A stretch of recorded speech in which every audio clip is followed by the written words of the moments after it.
So yesterday was not a good day for Donald Trump. Not only is he reportedly panicking as he realizes that, as unlikely as an impeachment conviction is, he is 67 votes away from being removed from the presidency.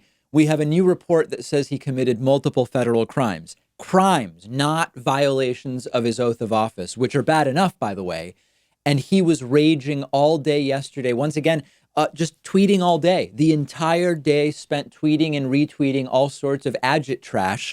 The multi-hundred-page report from the House Judiciary Committee says that Donald Trump committed criminal bribery as well as wire fraud. Now, this is a really interesting report because all along Republicans and Trump have insisted you can't impeach if there's no crime. Now, of course, that's wrong. Impeachment is a political process that doesn't require violating criminal law.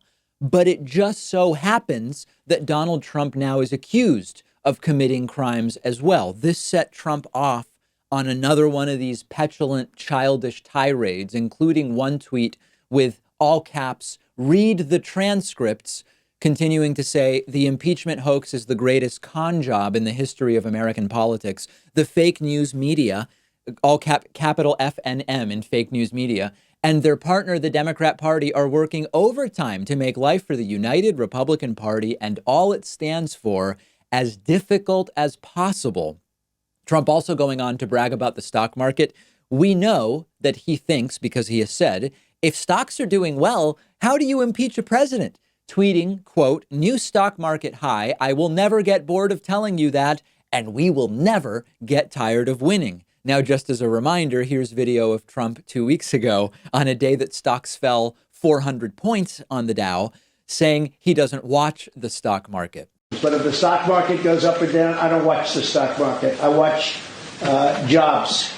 Jobs are what I watch. I watch making the proper deal. We've been taken advantage of, the United States, by China for so many years. Yeah, he doesn't talk about it on days that it's down, I think more accurately we could say. Then Trump coming completely unglued about his upcoming 2020 reelection campaign in a multi-tweet explosion saying, quote, "I look very much forward to debating whoever the lucky person is who stumbles across the finish line in the little-watched do-nothing Democrat debates. My record is so good on the capital E economy and all else, including debating, that perhaps I would consider more than 3 debates. The problem is that the so-called Commission on Presidential Debates is stacked with Trump haters and never Trumpers. 3 years ago, they were forced to publicly apologize for modulating my microphone in the first debate against crooked Hillary." This is the president tweeting, folks. "As president, the debates are up to me. And there are many options, including doing them directly and avoiding the nasty politics of this very biased commission. I will make a decision at an appropriate time, but in the meantime, the Commission on Presidential Debates is not authorized to speak for me or Republicans." Now, we're going to dig more into this debate stuff on the bonus show today. And I know that producer Pat has many things that he wants to say about it.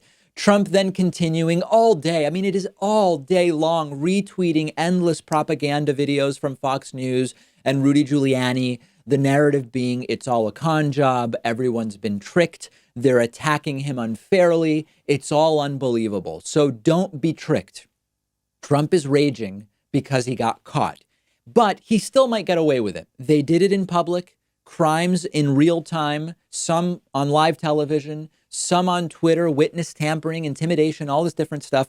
And the right is helping Trump turn himself into a scapegoat or even a martyr. One of the biggest differences between Nixon's 1970s and Trump now is that Nixon didn't have the benefit of not only a degree of partisanship that, listen, people always say we've never seen partisanship like this before. That's true, but there's always been partisanship, but it is worse now than it was during the 1970s. But also this fact-free, alternative fact, post-truth thing, which we will talk about later today, which makes it so that no matter what happens, you have a media apparatus that will excuse, defend, or counter-accuse no matter what it is that Donald Trump has done. And unfortunately, they will likely get away with it in terms of impeachment. Maybe not, but they will likely get away with it. And we can't let them get away with it in the November of 2020 election. Although I know I'm supposed to always pretend that everything is great and I don't know that Donald Trump is going to be denied re-election in November of 2020. I'm scared. I'm going to address this more a little bit later on this week.